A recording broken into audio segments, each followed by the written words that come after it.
Davis Show is proudly presented by Dave and Buster's.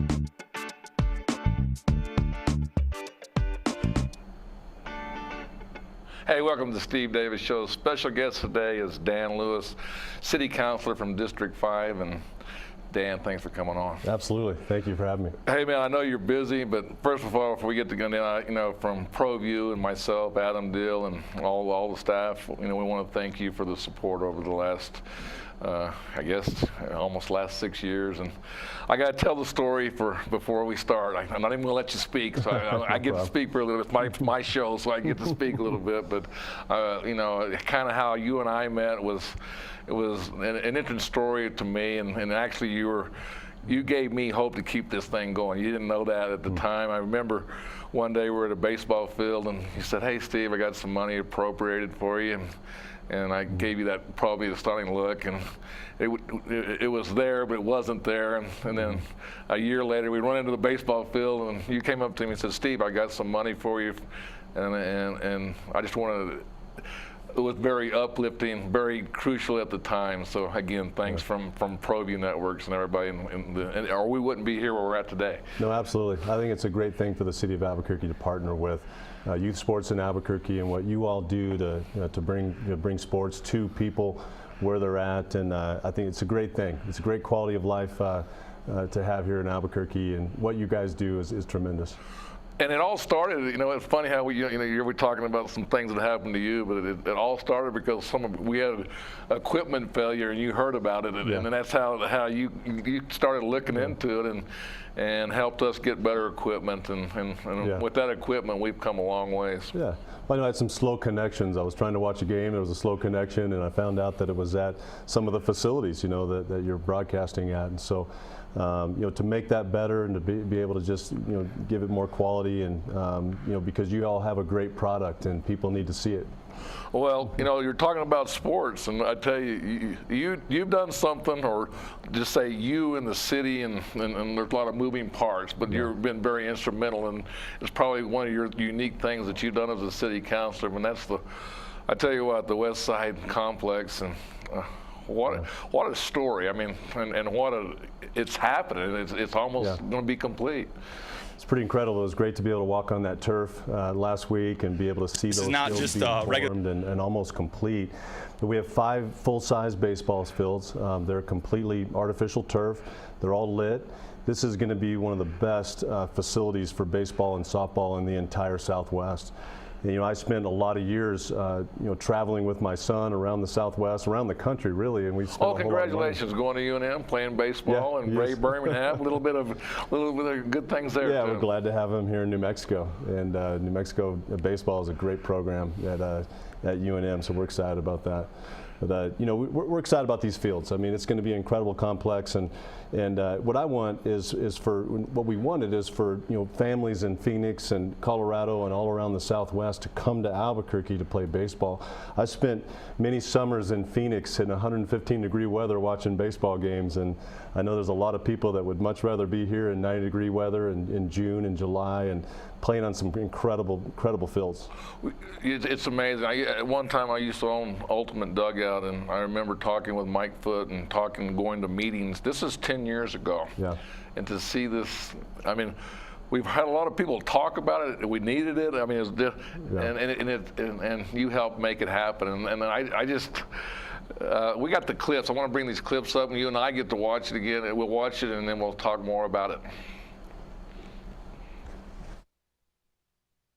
This is not just a regular baseball complex. This is probably the top in the state when it's all done. I think it will be, maybe even the tri-state area. I think all of the spectators will enjoy being up on the second level and being able to have 360-degree views all the way around the building on an outdoor terrace, bar height seating, so it'd be perfect for that. 95% complete turf. The only thing they have to finish is the infill of the rubber and sand, which they're doing with the hopper right now. The infield turf here is a very fancy, it's called True Hop turf. It was an upgraded system. It's something you'll see on college field, the MLB field. So here we have the press box, kitchen, viewing deck for the complex here. The main floor is all for kitchen, umpires' locker rooms, bathrooms for public use, mechanical rooms. There's a couple offices that'll be used for just day-to-day management. You can see this is a small building, but there's a lot of detail to this steel going up right now, a lot of framing detail. The extruded press boxes that face each one of the fields gets cladded in a very nice exterior tile. The rest of the finish is a upgraded EFIS stucco system. So you have a top-notch, real clean, nice detailed building here. The second floor viewing deck has a large meeting room that's all storefront glass, so when we are all ready to go up there and show it off, it's going to be quite the sight. I'll let you know a little bit about what you can't see over here on the championship field. All 4 other fields are the same design. What you won't see over here is the outfield fence is actually a Major League padded outfield system, and the grandstands are actually a very large custom grandstand seating. This concrete plaza area, there'll be a nice gate. We'll have dumpster enclosure and some electrical equipment out here, but the plaza will be very welcoming to have everyone enter this way. It allows for food trucks to be staged if needed. We have electrical outlets and water hookups for those. We'll have Wi-Fi throughout the facility. As Phil said, there's 5 fields. We've got the 4 in a pinwheel here. The 5th field is further down to the south. The master plan for this entire complex is 81 acres. Future phases will include an additional 12 or so youth-size baseball fields, softball fields as well. In addition to the fields that we have set up now, we have a system of portable fencing that we will have in place and stored on site to reduce the size of the fields to a 300-foot or 225-foot for softball. As Phil mentioned, the fields are 100% synthetic turf. We even have synthetic turf portable mounds, so those can be relocated off the field to allow for softball as well. We have portable mounds in the bullpens as well. All of the fields have bullpens. We have a series of batting cages for team use before and during and after games and such. Just a phenomenal complex for the city of Albuquerque. This was a long time in the making. The city bought this 81 acres several years ago, and then the vision of creating a sports complex where we could host regional events, with teams of 10, 12, multiple teams that could come here and host the kind of tournaments that a lot of our kids in Albuquerque go to Phoenix for, or go to Denver or Lubbock or other places for. This is going to be a premier facility really all over the Southwest. I mean, people are going to come here, enjoy this facility, and for the kids in Albuquerque, for people in Albuquerque to be able to experience something like this is just going to be a great place to come. You can see in this facility that we didn't cut any corners. We have metal fences, really upgrades on our turf. I mean, there won't be any dirt in any part of this facility. It's all synthetic turf and the best turf that we could get. I mean, the technology that's built into this complex is pretty incredible. Yeah, we see this as a sports corridor. I mean, with the football stadium, the track field, APS has plans to build more baseball and softball facilities in this area. And so, really kind of creating a sports corridor for the city that'll really drive, I think, other economic development around this area. Yeah, I mean, over the years, for kids in Albuquerque to be seen by college scouts, I mean, again, you got to go to Arizona, got to go to other places where they have these kinds of facilities. So this is really going to be a welcoming place to have the kind of nationwide tournaments, regional tournaments where scouts are going to want to come to. More of Albuquerque kids are going to get seen. Softball players and baseball players from right here in Albuquerque are going to get seen by, the best coaches around the country. Hey, we're going to come back to Dan Lewis after the top 10 plays of the week.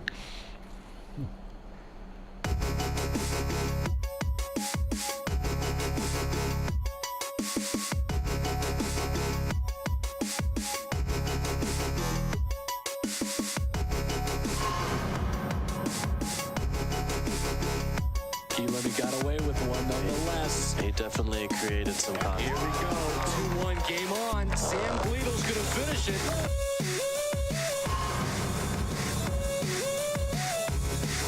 Check the replay and show you how it happened just a moment. Here's Luke Lawrence. Very nice PK.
So it's going to be Jack Clancy is going to take this.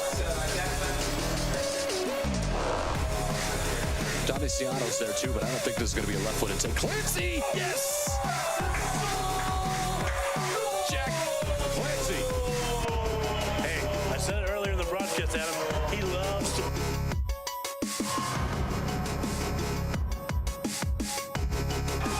This is dangerous as Galito will leave it off. Pacheco, does he want to have one? A cutback. Pacheco's in trouble now as he tries to switch it. Here's a 1-2, and again it's Galito. Galito's going to try to bend one. Yes! How about it from Sam Galito? It's gorgeous on the inside of the foot, and he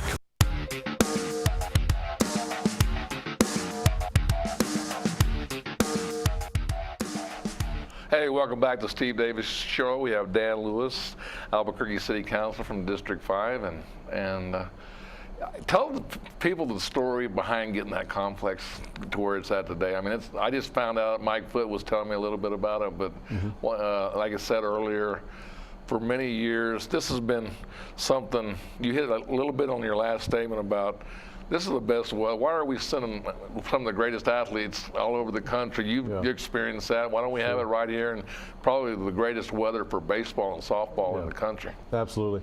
I think Albuquerque has so many opportunities for youth sports and to be a sports destination, but we just haven't had the facilities that have really driven people here.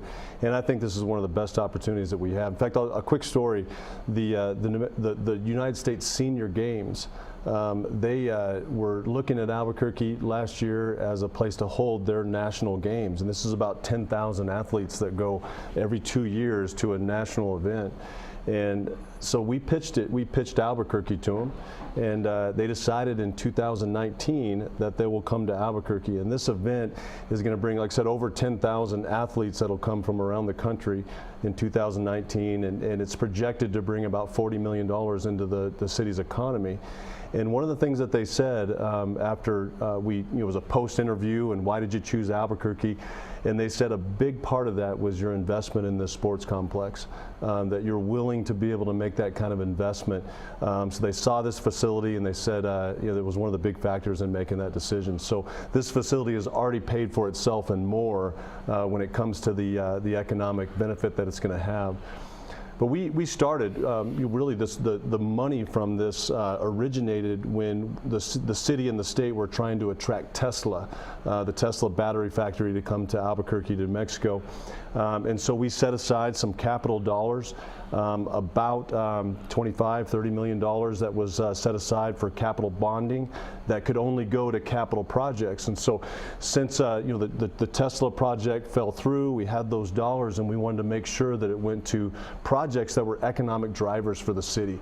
that would bring dollars to Albuquerque and would really increase our quality of life in the city. And so we were able to take some of those dollars, and it was the first amount of funding that we had to be able to put toward this stadium. The city bought 81 acres next to the APS football stadium, and that's how we got started. We looked at this area, and the area at first it was really hard to imagine that we could put all these flat baseball fields on it because it was very hilly, but the contractors did an incredible job really turning this into an incredible facility. And so you see it now, and it's really transformed that whole area right there. What's amazing is, a year ago we're doing a community at New Cinda Community Center. Yeah. We're doing football games and nothing was there. Yeah. I was just the hills were there.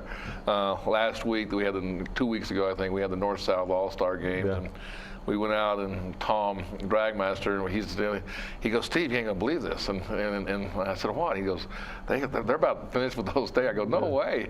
Yeah. But what's more intriguing is I drive to Tom's house, and he goes the other way. The communities that's already built up to those. Yeah. The economic impact it's already having because it's not even finished. You got to be really happy for what you have done with this project. Ultimately, we're going to see restaurants. I think they're in the coming years. Hotels. Hospitals in the future. Things that are going to be helpful. Yep, Presbyterian Hospital. I think it'll be a great retail area, a great place for hotels, and so you're going to really see it grow up around there. But, this new facility, this sports complex, the baseball complex and softball, is actually a bigger facility than the New Cinda Stadium and the track field there too. When you look at it, it's a bigger layout. It's a very large facility. So it's about 40 acres of just these 5 fields, and so it's going to be a remarkable place. That's just, we're in phase 1, or would you say phase 1, but there's a future. Tell people more about why, because I was kind of blown away what else is expected to come in the future. We have 81 acres. This is called phase 1, so there's 5 baseball, softball fields, and then phase 2 will be another 40 acres of youth baseball, softball fields. So adult softball and youth softball, as well as youth baseball. There's one of the little leagues that'll probably relocate out there also, and have. It'll be the best facilities of any little league in the entire state. But so ultimately, that'll be phase 2. It'll be an incredible facility. And I'm going to tell you, just from my speakings going back 10 years on this project, people don't realize, I think there's only like 2 high schools, maybe now with Rio Rancho and Cleveland, and there's a little different, but there's only 2 high schools that have lights. And there's no lights for Little League. This is going to be back to bringing. I don't even think the economic impact that you're going to create over the next. I think it's going to be tremendous. It'll be tremendous. And you have 5 fields. They're all artificially turfed. There won't be a speck of dirt on all these fields. They're turfed from fence to fence. They're removable mounds. Actually, really state of the art removable mounds that we can switch out. The facility, every one of the fields will have temporary fences also, so you can transform that whole complex into a softball regional tournament just in overnight. Make them all the right dimensions of softball fields. The base paths are all adjustable and flexible. The mounds, and then to have lighted fields. These are fields that you can play day and night and get a lot of people on those fields. Help me out. You probably know the stats. I knew 10 years ago, but the participants in Albuquerque of softball is humongous. I want to say like 40 or 50,000 people at one time, and then maybe even more or less. But I'm just saying that's how many people play softball in the city of Albuquerque because of the weather. Sure, it's tremendous, and all night long. You have softball tournaments going on, adult softball leagues, and so this will be a facility that will be able to handle a lot. Well, Dan, we're going to come back. We're going to talk one more segment, and we got a lot to fill in the last segment. You got it. Our interns here at Proview Sports Network get pretty competitive. Rivalries are real. So with the big matchup between the El Dorado Eagles and the La Cueva Bears, time to make my pick here on the Proview Rundown. I'm going to go with the El Dorado Eagles.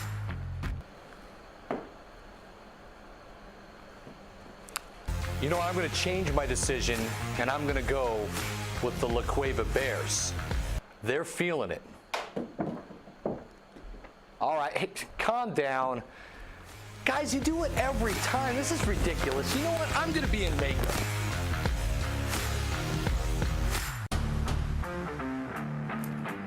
Football's back right here on Proview Sports Network. All the best rivalries, all the best action, every game on Proview Sports Network, Comcast 26, and the game of the week on My 50 TV.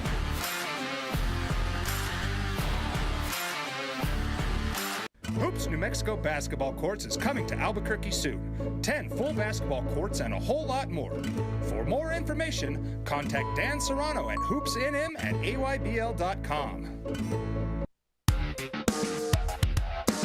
The Steve Davis Show is proudly presented by Dave and Buster's.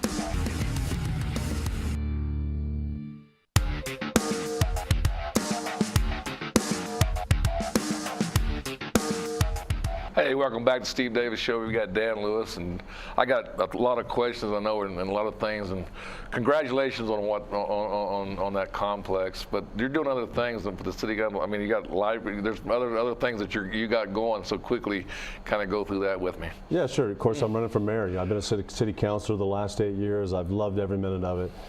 Really enjoyed helping the people on the west side, serving the northwest communities of Albuquerque, and we've gotten a lot of things accomplished. And so I'm excited about having the opportunity to serve this city as mayor. And so we're right in the thick of things in a mayor's race right now, and early voting is September 13th. I tell you what, it's coming up quick. It's right there knocking on the door, and I read a lot about what you're doing, but it seems like you're a guy that kind of works behind the scenes and just gets things done, and that's something a lot of people talk it and don't do it. And this sports complex is one of those things that when you go out there, the magnitude. I guess what I'm saying is you're very well qualified to be the mayor is what I'm saying from seeing what you've done. Yeah. And city government can often get in the way, of progress and economic development, but there's also a part. You learned that from the city council. Sure, yeah. They're notorious for not getting things done, but the city government can also be extremely helpful. And when it's run right, when it's transparent, when there's good leadership that we have on the 11th floor in the mayor's office and good city councilors, you can get a lot of good things done for the city. And it's about listening to the people of the city. I tell you, the sports complex is a great example of being able to see the needs in this city and respond to people. And I tell you, the baseball and the softball community, the families in this community really helped to get that done. I tell you, if it weren't for the support, all the people that came down and gave comment at the city council meetings when we were appropriating those funds, we wouldn't have got it done. So we have some incredible leaders in this city that are just passionate about youth sports, and I think that made a big difference. Well, like I said, 10 years ago, I was talking about this. I had Mike Foote. I remember going to coaches and Steve, probably some of the guys you're talking about. I was actually sitting in those meetings. We would have discussions on radio, and we were just starting the internet. We'd talk about these things. And it was neat to see it get done, and I was excited for just one. I think you said it, or somebody said it, that it's first class. Yeah. I mean, this thing is. Absolutely. I mean, nothing's. I mean, this thing's here to stay. It's going to look good, and you spent the time to make the entrance going to look beautiful. And we have pride to go out there and do it. Absolutely. Yeah, we wanted a facility that you walk in and it looks complete. There's not dirt everywhere and incomplete landscaping. We wanted a beautiful facility, and when we open this thing up, it's going to be incredible. People are going to be in awe. And I'll tell you too, we learned some lessons when it comes to building these kinds of facilities. When everybody talks about the APS soccer fields and the dimensions of it that weren't. So we got the people that you mentioned, the Mike Foots, the Ray Birmingham from UNM, as well as the advice from the Isotopes, from John Traub and his team. And so we, every phase, every detail was there was input from the experts. So everything from the power alleys and the distances from the baselines and to the fences, and even the the facility that you saw in the middle, I mean, this is an incredible, middle facility where there's press boxes, and we spared no expense to make sure that it was really what people wanted, what will be effective. I mean, you think about scouts that come in a lot of facilities that you go to, even in other states, where a scout might spend hours, walking from field to field or traveling from field to field. In a facility like this, they could literally watch 10 teams at the same time just by walking around that building and being able to see out onto those fields. So this is a remarkable facility. Let's get back to your mayor's race. Absolutely. So let's still, I mean, so what's your biggest concern? I mean, you've heard every complaint there is in the last 9 years, and, Sure. and what do we need? Well, we're a city that's defined by crime right now. I mean, we are one continual crime scene. And it's incredibly sad, especially for people that have been here for a long time and know what a great city this is. To be defined by criminals is something that has to stop, and we have to be brutally honest about it if we're going to solve those problems. But I'm going to make this the worst place in the country to be a criminal. And we'll stop nothing short of making this a very unwelcome place for people who want to steal cars and break into homes. And that's a big issue, but I mean, that's kind of like in the news, like New Mexico, don't drive in New Mexico because you might not be driving home. So we have a lot to do to change that reputation, and it is the decisions of, I believe, the decisions of leadership over the years, decisions of the Supreme Court that has led to a reform of our criminal court system that's led to really they overshot in a attempt to try to reduce the jail population. You have an atmosphere now where there's no accountability, and when people go to jail, they get let out. So we have a lot of people back out on our streets that shouldn't be on our streets, and we'll hold those judges and we'll hold that system accountable, and we'll have enough police officers to be able to be proactive. That was my point. It's a big catch-22. Yeah. There's less police officers. Yeah. But there's more crime. When we saw crime go up, and the data shows that when crime goes up over the last few years in the city was a direct correlation to the population in that jail. But also there's a correlation also to the amount of arrests that we're making, and the ability to have a police force that's actually doing community policing, a police force that's actually into the really in the fabric of the community, where we have officers that know every corner of the city, and that's the goal. That's where we're going to get to. About 1,200 officers that we need to be proactive and intelligent, do smart policing.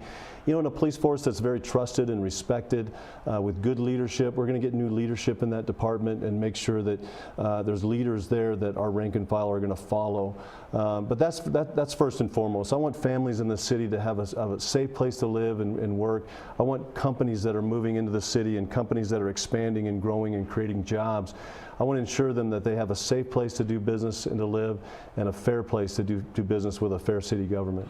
I like your slogan here. I could actually read too. I know you're worried about that a little bit, but I work for you, and how much more can you ask for somebody that went out there? And anybody, I can tell you work for me. Okay, I mean, and you didn't have to. I mean, it was to this day, it was like, out of the blue, here comes Dan Lewis in a baseball field, and it was talking to Steve Davis, but it was really enlightening for that. So I just want people to know that you're a man of your word, and I appreciate that. Sometimes really the downfall of elected officials and people that lead is when they begin to think they're a little more important than they really are.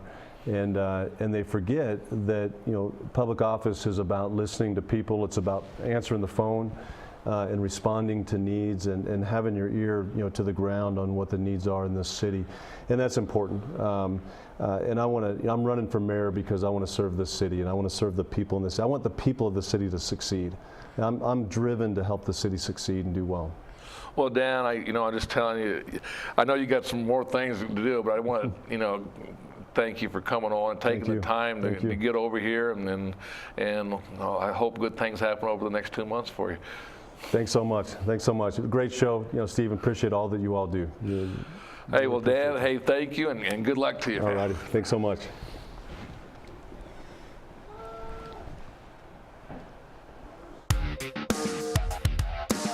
The Steve Davis Show is proudly presented by Dave & Buster's.